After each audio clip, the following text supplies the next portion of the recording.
Bonjour et bienvenue. Aujourd'hui, on va parler d'un élément au cœur de la Constitution canadienne, l'article 35. C'est une promesse faite aux peuples autochtones. Le truc, c'est que depuis des décennies, cette promesse, elle soulève beaucoup plus de questions qu'elle n'apporte de réponses. Alors, on va décortiquer ce mystère juridique ensemble. Alors, comment on s'y prend pour parler d'un sujet aussi complexe? Eh bien, les experts en droit ont une image pour ça, une métaphore qui est juste parfaite. Ils appellent l'article 35 une boîte vide. Imaginez un peu. En 1982, le Canada fabrique une belle boîte. Il colle une étiquette dessus, droits autochtones. Super. Sauf qu'à l'intérieur, il n'y a rien. C'est vide. Et ça nous amène directement à la question centrale. Quand la Constitution fait une promesse, mais qu'elle tend une boîte vide, qu'est-ce qui se passe? Qui a le droit de la remplir? Et avec quoi, au juste? C'est tout l'enjeu qu'on va explorer. Alors, première partie, cette fameuse boîte vide constitutionnelle et toute l'ambiguïté de l'article 35. Si la boîte est vide, c'est à cause de quoi au fond? C'est à cause de quelques mots. Des mots qui ont l'air tout simples dans le texte de loi, mais qui en réalité ont ouvert la porte à des décennies de batailles juridiques. Ok, premier problème, et c'est un souci de traduction, dès le départ. Regardez bien.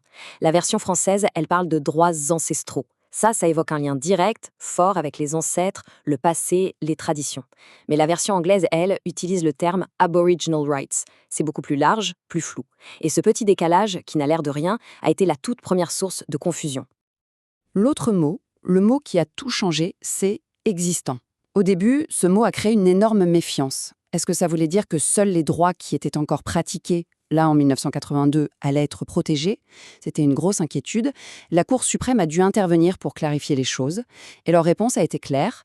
Existant, ça veut dire tous les droits qui n'avaient pas été formellement, légalement éteints par le gouvernement avant cette date fatidique de 1982. Et là, il faut bien mesurer le changement. C'est radical. Avant 1982, c'était simple. Le Parlement pouvait voter une loi et pouf, un droit autochtone disparaissait. Effacé. Mais après 1982, avec l'article 35, tout change. Ces droits sont maintenant protégés par la Constitution. On ne peut plus les faire disparaître. On peut seulement les limiter, et encore à condition d'avoir une très bonne justification.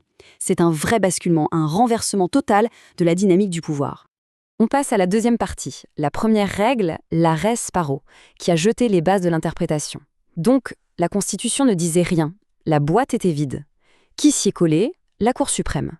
Ce sont les juges qui ont commencé le travail de remplissage. Et leur première grosse contribution, c'est un arrêt de 1990 qui a absolument tout changé. L'arrêt R contre Sparrow. Le cœur de cet arrêt Sparrow, ça tient en un seul mot, réconciliation. La Cour a dit très clairement, le but de l'article 35, ce n'est pas de dire qui a raison entre le gouvernement et les peuples autochtones, non. Le but, c'est de trouver un équilibre juste entre les deux. Et ce principe de réconciliation, c'est devenu la boussole, le guide pour toutes les décisions qui ont suivi. Alors, pour y arriver, pour atteindre cette fameuse réconciliation, la Cour a créé une sorte de mode d'emploi. C'est ce qu'on appelle le test de Sparrow. C'est super simple, en 2 étapes. Étape 1. Le groupe autochtone doit démontrer qu'une décision du gouvernement a bel et bien porté atteinte à son droit. Étape 2. Si c'est prouvé, alors là, la balle change de camp. C'est au gouvernement de justifier son action. Le fardeau de la preuve est renversé. Et attention, justifier une atteinte, ce n'est pas facile du tout. Le gouvernement ne peut pas juste dire « parce que ». Non. Il doit prouver que son but est valable, par exemple la conservation de la faune. Il doit agir en respectant ce qu'on appelle l'honneur de la couronne, on y reviendra. Ça veut dire qu'il doit limiter les dégâts au minimum, qu'il doit consulter le groupe affecté et parfois même offrir une compensation pour ce qui a été perdu. On enchaîne avec la troisième partie, définir les droits ancestraux, avec le test Van der Piet. L'arrêt Sparrow, c'était super pour savoir comment gérer une atteinte à un droit. Mais il restait une question énorme. C'est quoi, au juste, un droit ancestral? Pour ça, il faut regarder une autre décision hyper importante, l'arrêt R contre Van der Piet en 1996. Et là, la Cour a sorti une phrase qui est devenue la référence absolue.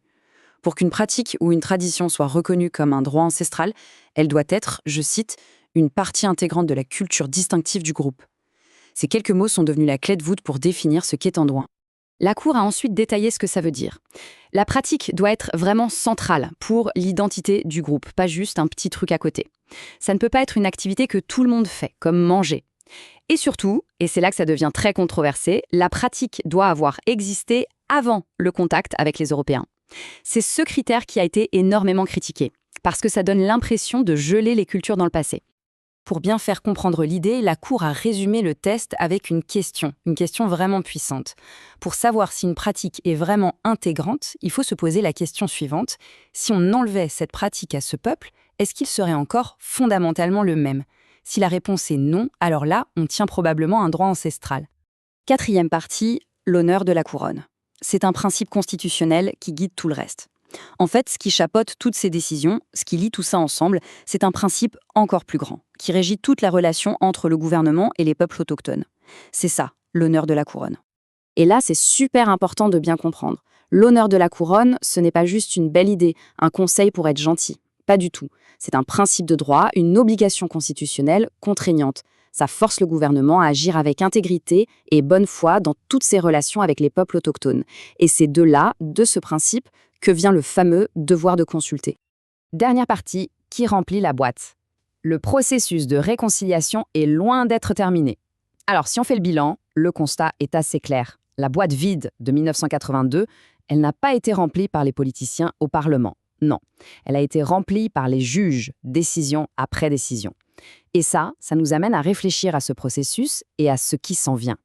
Pour résumer, on a ces deux arrêts qui sont vraiment les piliers. D'un côté, Sparrow, qui nous a donné le mode d'emploi pour justifier une atteinte à un droit. De l'autre, Vanderpitt, qui nous a donné les critères pour dire ce qu'est un droit.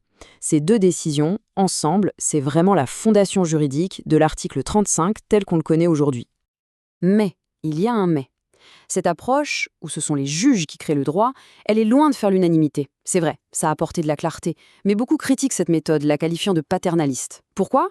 Parce qu'en définissant ce qu'est une culture autochtone authentique, les tribunaux, qui restent des institutions de l'État, prennent le risque de figer ces cultures dans le passé, dans une vision qui ne correspond plus forcément à leur réalité d'aujourd'hui, qui est vivante et qui évolue.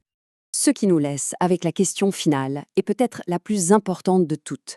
Si la réconciliation, c'est vraiment un partenariat, est-ce que c'est juste qu'une seule des deux parties, les tribunaux de l'État, ait le pouvoir de remplir la boîte? Ou est-ce que la prochaine étape, la suite logique, ce serait que les peuples autochtones deviennent enfin co-auteurs, qu'ils participent directement à la définition de leurs propres droits? Une chose est sûre, la boîte est encore bien loin d'être pleine.